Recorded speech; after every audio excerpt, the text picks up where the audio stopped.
Assalamualaikum warahmatullahi wabarakatuh dan selamat sejahtera. Saya Nuraida binti Osman, merupakan pegawai latihan dan pendidikan lanjutan Politeknik Banting Selangor, akan membuat pembentangan projek Lean Management yang bertajuk iLatihan, muat naik bukti kehadiran latihan secara atas talian. Projek yang dibina ini adalah bernama iLatihan, muat naik bukti latihan secara atas talian. Terdapat dua objektif utama bagi pembinaan projek ini, iaitu yang pertama menjimatkan masa staf menghantar bahan bukti kehadiran kepada penyelaras latihan staf jabatan untuk tujuan rekod dalam sistem e-SIS, iaitu Web Based Staff Information System. Yang kedua ialah mengelakkan kehilangan dokumen bukti kehadiran. Projek ini adalah anjuran Unit Latihan dan Pendidikan Lanjutan PBS dengan kerjasama pelajar intern jurusan Diploma Multimedia dari UNICEF. Okey, mari kita melihat kepada penyataan masalah. Pada 4 Mac 2021 telah menetapkan dalam mesyuarat PPSM bahawa jumlah hari berkursus bagi warga KPT adalah sekurang-kurangnya 3 hari setahun. Arahan ini terpakai kepada warga Jabatan Pendidikan, Pengajian Politeknik dan Kolej Komuniti termasuklah Politeknik Banting Selangor. Data latihan staf yang telah menghadiri kursus akan dimuat naik oleh PLSJ melalui sistem ISIS staf yang kemukakan bukti kehadiran yang telah diberikan oleh pihak penganjur kepada PLSJ untuk tujuan rekod. Okey, jika staf gagal kemukakan sebarang bukti, maka PLSJ tidak dapat mengemaskini data latihan tersebut. Berikutan pandemik COVID-19 yang melanda dunia, pergerakan rakyat Malaysia terbatas kerana kekerapan staf hadir ke pejabat adalah terhad. Walaupun kursus-kursus atau latihan telah dilaksanakan secara atas talian, maka bukti kehadiran berkursus seperti penyertaan, sijil penyertaan, nota kehadiran, pengesahan kehadiran akan diemailkan kepada peserta. Amalan sebelum berlakunya pandemik COVID-19, para peserta kursus akan mencetak bukti kehadiran latihan dan serahkan kepada penyelaras latihan untuk direkodkan dalam sistem e-SIF. Seterusnya menyimpan salinan tersebut di dalam fail.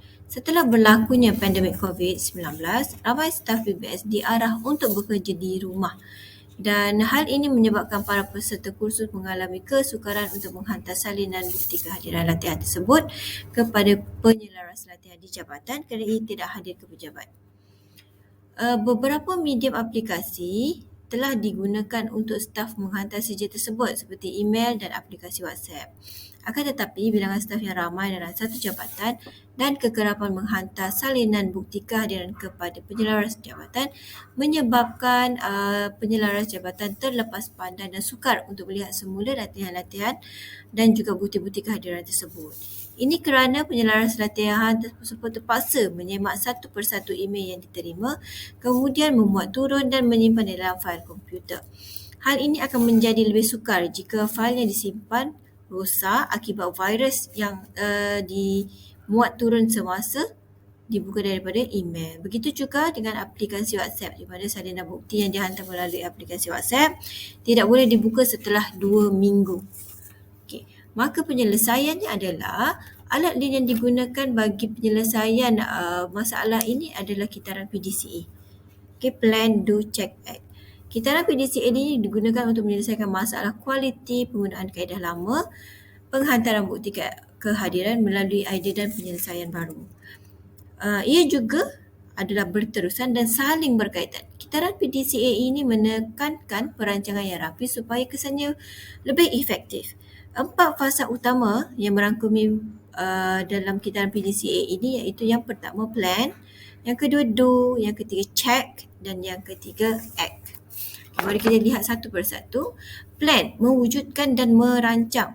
Merancang bagi mewujudkan sistem iLatihan dengan mengkaji masalah yang dihadapi sebagai peranti untuk menyelesaikan masalah.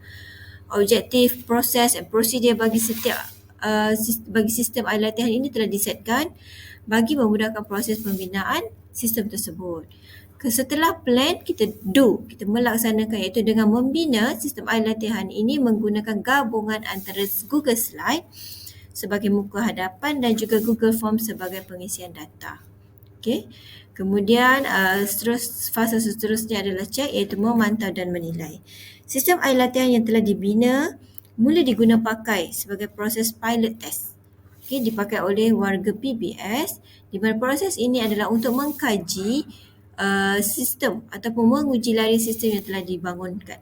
Keberkesanan dari segi masa, ketepatan, kelancaran serta sistem air latihan telah direkodkan untuk tujuan penambahbaikan. Jadinya jika ada penambahbaikan dilakukan dari masa ke semasa. Seterusnya adalah fasa yang terakhir, iaitu act, tindakan. Penggunaan sistem air latihan disebarkan kepada PBS, kepada staf PBS. Sistem yang mobile friendly ini dikatakan mobile friendly lah, disebarkan melalui email dan aplikasi WhatsApp. Kelemahan-kelemahan kecil yang didapati oleh staf semasa menggunakan sistem ini ditambah baik dari masa ke semasa.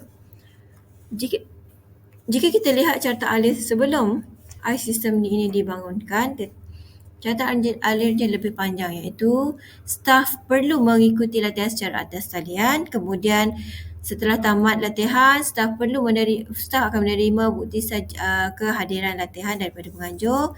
Setelah menerima bukti kehadiran, staf perlu hadir ke pejabat, kemudian mencetakkan bukti kehadiran dan seterusnya menyerahkan kepada PLSJ bukti kehadiran tersebut.